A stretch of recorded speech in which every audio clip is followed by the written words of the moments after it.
What were you going to do? Buy yourself a birthday cake? That's what my mother laughed and said after draining $69,000 from my account. No apology, no warning, just a smirk, and a party for someone else, with my money. I didn't cry, I didn't scream. I simply logged into the mortgage account they'd hidden under my name and pressed cancel. But that wasn't the end. That was just the start of taking back everything they borrowed without asking. My name, my credit, my trust. Tell me in the comments, have you ever been the one who held everything together, only to be treated like you were disposable? If yes, drop a 1. If not, consider yourself lucky and drop a 0. Because sometimes the most powerful thing you can do is walk away quietly. What were you going to do? Buy yourself a birthday cake? That line didn't come until later, but it echoed even before it arrived. At 2:14 a.m., the first ping didn't wake me, but the second one did. I blinked into the dark, phone in hand, eyes not yet ready for the light that screamed from the screen. Bank alert, $69,000 withdrawn. At first, it didn't make sense. I thought maybe it was a glitch. Maybe it was fraud. Maybe it was a dream. But the numbers stayed. The status said posted, not pending, not processing, final. I sat up, fully. Cold air brushed my shoulders, but the chill that ran through me came from somewhere deeper. I threw off the blanket and padded into the kitchen, flipped on the stove light. It cast a dull yellow cone that barely lit the room, but enough for me to see the shaking in my own hands. I clicked into the app. Mortgage payment, check withdrawal, auto pay, all in my name. No calls, no text, no asking, just talking. I dialed. The ringing was cut by the sound of music, champagne glasses clinking, laughter, the warble of someone singing off key. A party. My party, number theirs. Yeah? Dad answered, not bothering to say my name. There's something wrong, I said, trying to sound steady. My account's nearly empty. 69,000 are gone. Silence. Then his voice, not concerned, annoyed. You're always so dramatic. I said nothing. He continued. Your mom's hospital bills. Callista's truck broke down. Mortgage was due. You knew we were tight. No one asked me, I said, and even to my own ears, it sounded small. We don't need to ask, he snapped. It's your turn. We've done enough. In the background, her voice, my mother's, laughing as if I had told a joke. What were you going to do? Buy yourself a birthday cake? It wasn't the words. It was the tone. Mocking. I hadn't planned a party. No friends over, no dinner. Just me, a bath, and maybe a slice of lemon cake if I remembered to stop by the bakery after work. But even that, apparently, was too much. They thought I was still on the line. I heard someone say, pour more champagne. That's what they used it for. That's where the money went. I didn't scream. I didn't cry. I said 5 words, calm as a judge. Then don't ever call me. And I hung up. There was a silence afterward that didn't feel empty. It felt like a door closing. I walked back to my room, pulled the worn gray hoodie off the back of my chair, and slipped it on. My laptop flickered to life under my fingers. The hum of the hard drive, the soft clack of keys, those were things I could control. First, I opened my banking dashboard. Mortgage, active, utilities, linked, internet, phone, Hulu, even Amazon Prime, all under my name. I scrolled. Payment history after payment history. Some dates aligned suspiciously close to their family trips, or Callista's surprise bridal shower last summer. Then came the mortgage. Their house. My loan. I never had a key. I'd never lived there. I stared at the number due next week. I hovered over the button. Manage payments. A breath in, a breath out. Not anymore. Click. A confirmation screen. Recurring payment. Cancelled. The silence afterward wasn't just silence, it was freedom. I didn't even blink. I closed each tab, one after another. Hulu. Cancelled. Verizon. Removed. Every digital thread they used to tie themselves to my name. Severed. The stove light buzzed softly above me. I made chamomile tea, hands still slightly unsteady. It was something I'd always done after stress. A ritual. I watched the bag steep, swirling. At 3:12 a.m., I sat down again, this time just watching the screensaver dance. Then, ping. Email notification. Subject line. Horizon Platinum statement. Ready. I frowned. I didn't have a Horizon Platinum card. I clicked. It was real, and it was under my name. Balance. $24,630. The chill came back, but not fear this time. It was focus. The only thing they didn't count on was me having proof. I stepped into the parking lot just as the sun dipped behind the buildings, casting a long amber hue across the rows of silent cars. My fingers found the key fob in my pocket, almost instinctively. I hadn't driven all day, didn't need to, but I knew exactly what I was coming for. The glove box clicked open with a dull sound, and there it was. Thick, rubber-banded, labeled in my handwriting from years ago. W. Marin Estate. One of those folders I'd put together in grad school, when I still thought being prepared would protect me from chaos. I held it like it might burn through my hands.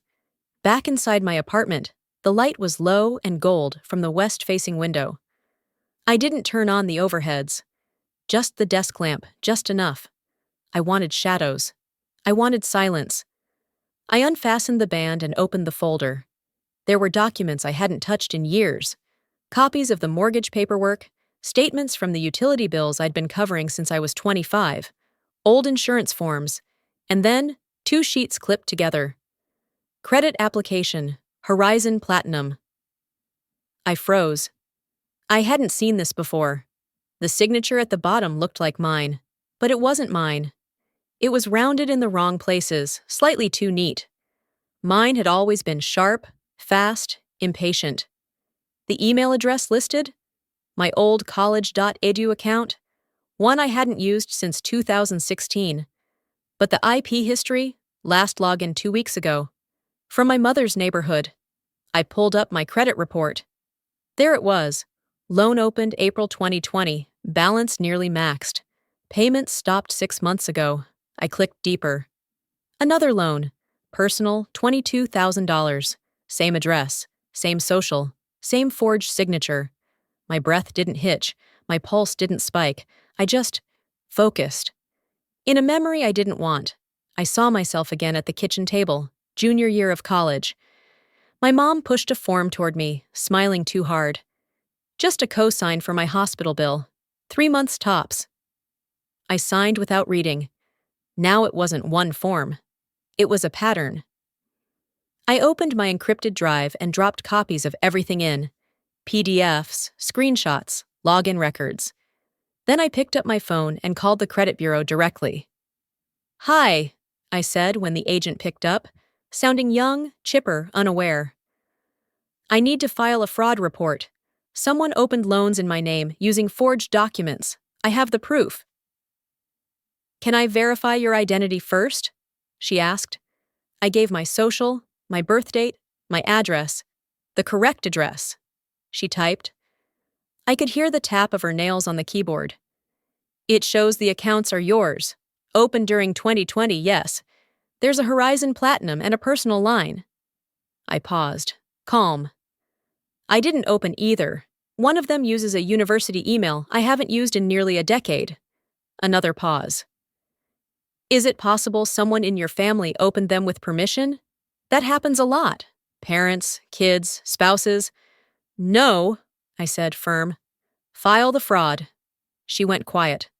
Then, "I'm submitting the claim now." When the line clicked dead, I didn't feel relief. I felt systematic, like a machine that had just switched from passive to active. I opened 3 new browser tabs: Equifax, Experian, TransUnion, filed fraud at each. I pulled up a document of power of attorney I'd signed back in 2019 after my dad had temporary back issues and asked me to help manage their insurance. Revoked, downloaded, signed, uploaded. They hadn't just borrowed my name. They'd built a life on it. I looked around the room. On the side table, my tea had gone cold. I made a new cup and hit play on a podcast, something about credit co-signing and legal boundaries. A calm male voice said, "Know your rights as a co-signer. Know when to say no. Too late for then, but not too late for now." Later that evening, I swung by Walgreens to buy a secure USB to back up all my files. The cashier scanned it and looked at me, smiling. "You look like you're off to fight a war." I smiled back, barely. "I am." Back home, I uploaded everything, twice. I closed the laptop just as the last file copied. The room was quiet except for the hum of the fridge.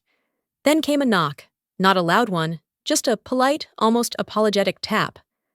I opened the door. No one. Just a large envelope on the floor, cream-colored, with my full name printed in bold block letters. I didn't open it right away. I already knew what it was. Ow, if love requires a signature, it was never love to begin with. That thought hit me just as I stood at their front door again, envelope in hand, eyes dry, soul colder than I remembered. Delora opened the door before I could knock. "Ivania," she said with a warm, too-wide smile, arms already reaching for a hug I didn't return. Her perfume arrived first, strong, flowery, cloying, like she was trying to mask something. "Thank you for coming," she added, stepping aside like this was a visit, not a summons. Inside, nothing had changed, and that was the problem. The living room was spotless, every surface polished within an inch of its life. The coffee table hosted a perfect tray of shortbread cookies and a vase of fresh lilies. Framed photos lined the wall. Me in third grade, high school graduation, a blurry shot from a debate tournament. Photos they hadn't displayed in years. Now they were everywhere, like props on a set built to sell the illusion of warmth. The couch creaked as I sat. The tension didn't.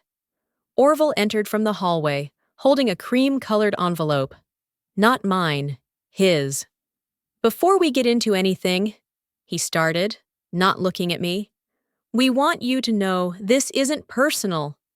He handed me the envelope. It was the lawsuit. They were officially suing me for failure to repay the personal loan, the same one I never opened. "We just can't carry it anymore," he said, almost apologetically. "It's in your name. It's your responsibility." Delora sat beside me, eyes watery, fingers twisting a tissue that looked too clean to be real. "You know we love you," she said, voice trembling just enough to feel rehearsed. "But we've given everything to this family, and now Callista's wedding." "There it is," I said, flat, not angry, not loud, just done. They froze. I opened my bag and took out a folder of my own. I laid it on the table with slow, deliberate precision. Inside, email threads from Horizon Bank, screenshots of login IPs from their address, copies of my forged signature, a printed audit trail showing exactly who had accessed my .edu recovery account, and 5 highlighted pages, applications, fake co-signatures, and 1 medical credit line dated back to 2017, with Delora's email in the contact field. I slid the papers across the table. "You didn't just steal my credit," I said. "You tried to steal my history. You rewrote it in your name, and then dared to make me feel guilty for not clapping along. Have you ever discovered that the people who raised you also tried to erase you? The kind of betrayal that comes not in anger, but in carefully staged affection. If you've ever been cut from your own story by people who claim to love you, Leave a comment number 7 below. Now let's see what came next. Delora's hand shook. Orville sat back like I'd hit him. But we're family, Delora whispered. Family works through this. No, I said, and I stood. Family doesn't hide court papers behind cookies. I took out another envelope, mine this time. Here's my response to your lawsuit. Spoiler, it's a counterclaim, fraud, identity theft, and a petition for full financial disassociation. Her face crumpled. Orville stared at the rug like it held the answer. Delora stood as I moved to the kitchen to collect my coat. She followed, her tone lighter. Or would you like to stay for dinner? She said. Mom made your favorite ravioli. I turned slightly, looked at the stovetop. A frozen dinner sat on the counter, still sealed. I haven't opened the bag yet, I said simply. She didn't respond. On the way out, she caught my wrist gently. Let me just fix your necklace, she added, adjusting the chain I hadn't touched. So we can take a quick photo, like old times. I stared at her for a moment, then gently removed her hand. Not today. I turned before she could cry again. She called after me. Wait! At least take a cookie, sweetheart. They're your favorite. I paused, reached down, picked one up, wrapped it in the napkin, and walked out the door. It wasn't until I reached the car that I dropped it in the trash bin beside the mailbox. There was no sweetness left in anything they gave me. As I sat in the driver's seat, I caught sight of a framed photo in the back window of their house. Callista's face frozen in a laugh, cropped from what used to be a family shot. I remembered that photo. I was in it once, but not anymore. My phone buzzed. A text from Callista. One sentence, perfectly PR-toned. If you want to talk, make sure it doesn't ruin the brunch. I typed a reply, deleted it, typed again. Then finally sent. Don't use my silence as your headline. A flash of memory cut in as I stared out the windshield. Callista's birthday last year. Delora giving her a gold bracelet, laughing too loud as I stood behind the phone camera. I remembered asking quietly, will we do anything for mine? And Delora answered, your sister always has more things to celebrate. That had stayed lodged somewhere deep. Now it surfaced like a thorn finally breaking skin. My phone buzzed again. This time from Ava, my cousin. Attached was a video, a brunch announcement. Delora, standing in front of a crowd, tearfully saying, Callista is the glue in this family. She showed up when others turned away, even when her own sister abandoned her sick father. The crowd clapped. Someone handed her a mimosa. Forgiveness isn't peace. It's erasure with a smile. I pulled open the glass door of Stone Cafe at exactly 11 a.m., heels silent on the polished floor, breath steady. It smelled like citrus, starch, and curated forgiveness. Sunlight poured in through the massive windows, glinting off champagne flutes and cutlery like a warning. The hostess looked up. Party name? I'm not on their list, I said. Table for Wren brunch, but I'll be sitting elsewhere. She blinked, nodded. Over here then, table 9. Perfect. I followed her past a spread of white linen tables and pastel centerpieces. The brunch crowd murmured, a soft ambient hum of shallow compliments and mimosa bubbles. Then, Dolores spotted me. She froze mid-sentence. She dares to show up? She hissed to someone beside her, voice clipped and just loud enough to float. I didn't flinch. I saw Melanie already seated, phone discreetly angled like a journalist at a war zone. I sat. From my vantage point, I could see everything. The family table wrapped in performative warmth. A cousin I hadn't spoken to in months. An aunt who once borrowed money, just until her divorce finalized. Delora, sitting like a grieving widow in a black sheath dress, far too dramatic for brunch. She stood, forked her napkin once, then began reading. "We're gathered today," she began, "to celebrate Callista, the daughter who never turned away, the one who showed up, who supported us when others simply abandoned their responsibilities." Heads nodded. One woman near her dabbed a napkin at her cheek. Delora glanced toward me, just for a second. Theatrical pause. She continued, "Some people forget their family, but Callista has always been our light." Melanie whispered, "You ready?" I nodded once, pulled out my phone, tapped the folder I'd prepared the night before. Bank transfers, date-stamped receipts, hospital payment processed in full, mortgage payment logs from the last 5 years. I played the video, my screen recording walking through each file, highlighting totals, account numbers, and recipient names. Then I tapped share, posted it publicly, captioned, "They called it family. I called it debt." Across the room, someone gasped. Another leaned closer to their phone. Delora faltered in her speech. A flicker of confusion crossed her face. Then she smiled again, wider, tighter. "You can't believe everything you see online," she said, chuckling. "Screenshots can be anything." But the room had already shifted. Melanie's phone pinged. She looked down and stifled a grin. "Viral in 3 brunch groups already," she whispered. "Someone tagged Stone Cafe." I sipped my water. Calm. A woman 2 tables over leaned toward her husband. "Wait, didn't Delora say no one paid that bill?" He frowned. "Looks like someone did. And in full." An uncle near the mimosa bar muttered to no one, "She's still on the deed to the house, right?" The energy at the family table dipped. Delora tried to redirect, raising her glass. "To resilience! To moving forward!" A beat of silence. Then came the whisper, loud enough to travel. Aunt Marnie, her voice confused but clear. "But it looks like she's right." I didn't smile. I didn't need to. I just stood, nodded toward Melanie, and walked out.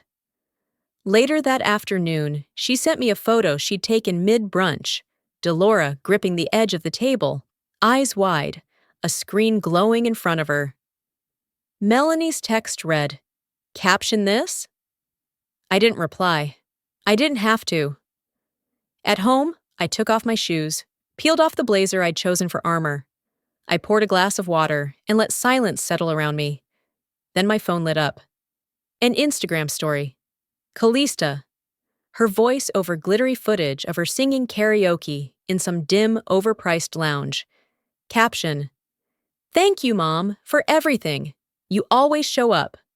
An hour later, a group message started pinging. Wedding announcement. She was getting married. Invites sent. Everyone was tagged. Everyone except me. And the caption on the final post? "Family always shows up." "You erased me from the invitation. I'll erase you from the deed." The security guard at the entrance barely glanced up before waving me in. I hadn't RSVP'd, but I knew this venue. I'd designed the floor plan 5 years ago when I was still trying to prove my usefulness came with no conditions. The glass dome overhead gleamed under the afternoon sun. Marble floors, dozens of white orchids, champagne towers poised for photographs, not function. I arrived early. Old habit. Control disguised as punctuality. Guests filtered in slowly, heels clicking, laughter light and scripted. I walked past them in a black satin dress, hair pulled high and severe, no jewelry. Just clarity. Just proof I didn't need adornment to take up space. Someone whispered, "Is that?" Another, "She really came?" I didn't stop. Didn't scan for familiar faces. I already knew which ones wouldn't meet my gaze. Table 23. My name was there, printed on a cream card with gold trim, surrounded by strangers. Ava's friends from college. They smiled, polite but curious. I smiled back, settled into the chair, and exhaled. Then came a voice I hadn't heard since Thanksgiving. "Well, well, still quiet as ever," said Aunt Marie.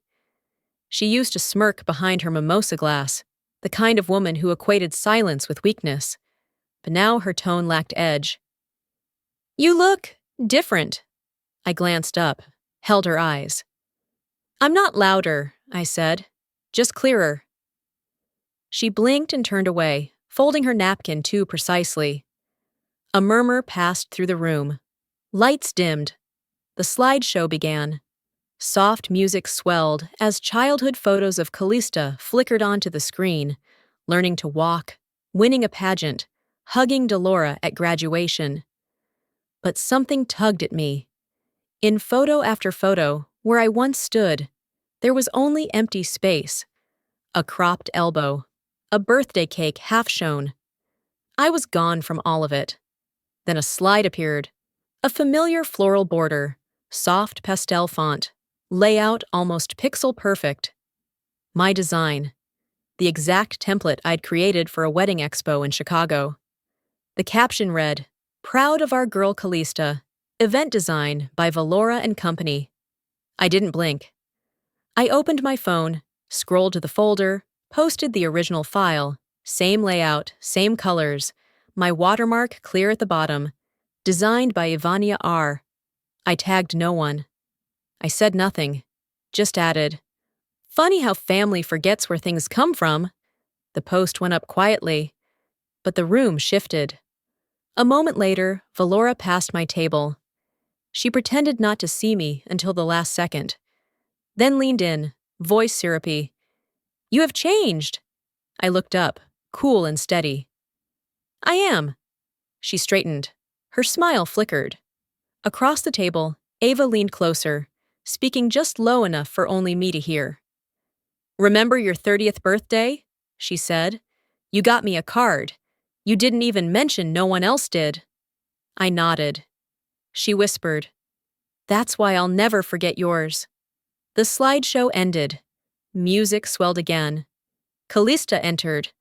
The room applauded. She beamed under the spotlight, surrounded by curated perfection. She hadn't seen the post yet, but Ava had. She caught my eye across the room, nodded slightly. When it was her turn to speak, she stepped up to the mic without notes. "I just want to thank one person," she said, "who never asked for credit, who showed up today even when no one expected her to, and who's always done the work in silence." Pause. "To Ivania, the one who shows up when no one else does." Have you ever been pushed aside, only to be needed later when it's convenient? That quiet ache when you realize you were never part of us, just part of the solution. If you understand that kind of hurt, leave a comment number 9 below. Now, let's see how it ends. A hush fell, then a scattered clap. Callista blinked. Delora's lips parted, unsure whether to smile or panic. I stood slowly, gave Ava a short nod, then walked out. No drama, no exit speech, just steps. Quiet, clean. Outside, the sky had turned soft gray. My heels clicked against the stone as I made my way toward the valet. The glass dome behind me shimmered in early evening light. Through it, I saw guests shifting in their seats. The DJ, flustered, switched tracks. A new song began, one that had played at the end of the slideshow. Family always wins. But no one was dancing. Some had stood up. Others were scrolling their phones. I didn't stay to watch it unravel. I got into the car, closed the door gently, and let the silence embrace me. My phone buzzed just as I turned the key. An email from the Hennepin HOA board. Subject line, "Property ownership inquiry, Lot 44B, Delora Wren." Body, "Records show title under Ivania Wren. Please confirm standing." I stared at the screen, then whispered aloud, "Let's." They cut me into pieces. I'm just taking back what's left. The room was smaller than I expected. Community center chairs, a folding table with chipped laminate edges, and a pot of cold coffee nobody touched. But what happened inside would outlast every polished board meeting they ever held. This was the Hennepin HOA General Session, and I was on the agenda. Delora sat at the head of the table, same seat she'd claimed for a decade, postured like a matriarch, blazer-buttoned, mouth tight. But her eyes flicked nervously toward the papers in my hand. I stood. Lot 44B, I said, holding up a certified title deed, is registered solely under Ivania Wren. The silence was instant, audible, electric. A man from the landscaping committee leaned forward. Wait, it's not in Delora's name? I didn't answer him. I didn't need to. Instead, I placed the deed gently on the table. Face up, signature bold. Delora opened her mouth, then closed it. Her fingers fidgeted with the clasp on her purse. For a second, her voice caught. Just a breath. But she said nothing. No apology. No denial. Only the sound of a woman watching her narrative crumble. By the time the meeting ended, the vote was swift. Delora Wren was removed from the HOA board, effective immediately. No one clapped. No one comforted her. She gathered her things in silence, rose slowly, and walked out. I stayed in my seat as her heels echoed down the linoleum, her shadow shrinking behind the frosted glass. Outside, the car door shut with a thud. No goodbye. Just a closed window between her and the consequences. Back home, I made tea. No sugar, just chamomile. I sat at my desk, the afternoon light low and golden. My fingers moved methodically across the keyboard. Step by step, closed the family phone plan, removed shared cloud access, froze the joint emergency account, unlinked every app, every autofill, every trace of shared. Then I opened the file labeled Final Ledger. Inside were copies of everything: court summons, fraud reports, mortgage deeds, screenshots, email chains, paper trails of decades-long erosion masked as love. I took a deep breath and uploaded the last file, a video. In it, I walked through the payments I'd made, the ones they claimed never existed. The caption read, "They called it family. I called it debt. You decide." I hit post. Then I turned off my phone. By evening, Ava texted, "Callista's contract with Modern Nest just got pulled. Quietly, but gone." Followed by another. Delora locked her Facebook. Half the neighborhood saw the HOA clip. Then, finally, "Thank you for not letting them rewrite you." I didn't answer right away. I just looked around my apartment. Quiet, still, mine. The mail came late that day. Among the circulars and credit offers was a creamy envelope. Ava's handwriting. Inside, a wedding invitation. Tucked beside it, a photo of us at Callista's wedding, side by side, laughing. Candidat. Clear. On the back, she'd written, "You looked like yourself again." That night, I pulled out the drawer I hadn't touched in years. Inside was the card, still sealed, the one I wrote 5 years ago, but never sent. I opened it slowly. Blank.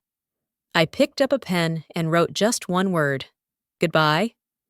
I folded it again, tucked it into the trash. Not angry, not mourning, just done. The next morning, the light was soft and white across my desk. I poured coffee. No rush. Ava sent a message. "Can I post the birthday cake photo we took this morning?" I looked at the picture. Us mid-laugh, frosting on her cheek, fork in the air. This time, I replied, "Yes." I don't owe anyone an explanation anymore. No more doors to knock on. No more bank statements to scan at 2 a.m. Just my apartment, my tea, and a piece I clawed back one choice at a time. I've learned this. A family built on manipulation isn't family, and love should never come with a price tag. Silence isn't forgiveness. And when you finally break it, you'll realize the truth was always waiting for you. But what about you? Have you ever been expected to carry more than your share simply because you seemed like you could handle it? Share your story. Maybe today is the day you start taking yourself back.